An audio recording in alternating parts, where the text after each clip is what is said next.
Day 175 of the Ukrainian war map, also known as the Russo-Ukrainian War. Jozzy here, and today is just a bit of a smaller update as I take a simplified and down-to-earth approach of the happenings on the ground in Ukraine. Now, as always, I like to start off with the Russian military and personnel losses, so right here. And now I'll let you know, I show these figures not to compare with the Ukrainian forces' losses, but rather to show you how Russian forces are really getting tired out. So tiring out there, both through personnel and hardware losses there. So starting off with the personnel losses, 44,100 there as we can see. We'll move across down to some of the military hardware, so the armoured combat vehicles, and an additional whopping 10 for today. An additional whopping 6 tanks, which is a big deal. Even just a few tanks is usually quite the big deal there. And a bunch of artillery there as well. Floats, boats, and hopes, they're all the same though. Okay, so moving back to the map, and let's see. So today we'll start off outside of Ukraine again, where we'll have a look at the Kursk Oblast right here. So there was actually a railway blown up here in Kursk Oblast. So Russian media reported it was unidentified individuals who perpetrated the attack. Now, we always think of pro-Kremlin supporters within the borders of Ukraine, but never the other way around. But supply lines were disrupted near a potential future Russian offensive near the northern border all along here.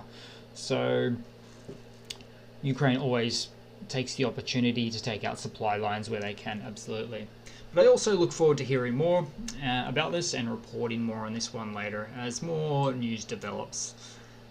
Moving across to the combination of the Sumy and Kharkiv regions here today. So overnight there was a bit more ongoing shelling there, particularly in the Kharkiv region, but no casualties reported there.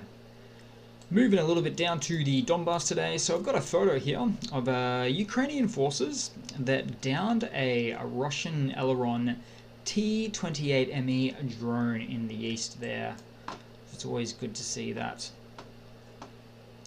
And also in this region, the Donbass, behind enemy lines, so at Zanivka, or Zanivka, if I can pronounce that correctly. So I've just popped it up on the map here. So there was actually an ammunitions depot destroyed here in this location there. So that's always fantastic to see. Ukraine's capability to strike well beyond enemy lines there too, usually with a HIMARS. I very much suspect it was a HIMARS hiding somewhere behind or around the Bakhmut area there. Okay, moving across down to Nikopol. Now, Russia is still shelling Nikopol here. They're actually flinging shells from behind the nuclear power plant here, so in Enerhodar. Now, if Russian forces could hide behind another 1,000 nuclear power plants to do shelling from, they probably would. Really such a dick move still. I gotta say, I'm just particularly unimpressed by this one here. Then we move down a little bit further down into the country into Melitopol. So there have been explosions reported at a Russian command center in Russian-occupied, or the Russian-occupied location of Melitopol in the last reporting period here for the last 24 hours. Again, Ukraine's amazing capability to strike well beyond the front lines of the enemy lines there. So really, really good to see. And probably the more big news of the day. So we have an explosion reported at a military airbase in occupied Crimea. So just outside of this is actually the second largest city in the Crimean Peninsula, Simferopol.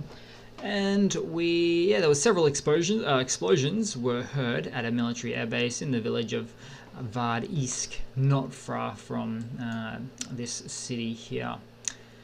Now, it is reported that it was an unmanned drone of some type. We don't know further information, but what I can say for sure is, in light of recent attacks in Crimea, there's certainly a lot of footage now of people attempting to leave Crimea for Russia, or at least into the eastern parts of the Crimean Peninsula over here, because now in occupied Crimea, and Russians and the Russian military complex knows that nowhere is any longer safe within Russian-held or occupied territory.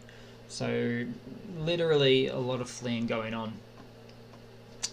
Moving to the news, Estonia, which is not available on this map. It's just a bit too far up, just doesn't seem to load. But Estonia here removed Soviet era, World War II era monuments from their, just in their streets, those sorts of things there. So pretty ballsy move. Pretty proud of Estonia because they do in fact border with Russia. So it's good when they do things like that there, really standing up to the big bear.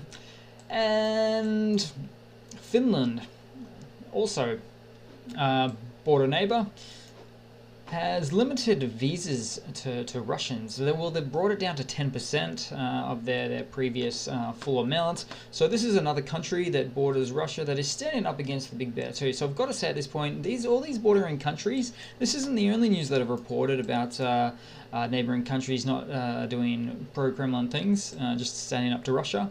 So yeah, super ballsy move, as I like to say. Good for all of them. And there's Finland up there. I should just probably let you see that a little bit better. Okay. And let's see, just a little bit of not so much news today, another funny. So light way to tie off a really small video today. So this is just a funny meme about Ukrainian losses as according to Russia. Now I know the comment trolls will hate stuff like this, but it shows things Russia claims as having destroyed in the war, Ukrainian things. Now, obviously, these are either make-believe things or things that Ukraine just does not possess, like the B-2 bomber. So that's about it. So thanks for watching, guys. Smaller video today. Been a big work day in the office, but yeah, do please like, subscribe, hit that like button, show those trolls who's boss, and I do hope to see all of you guys there in the next one. Cheers.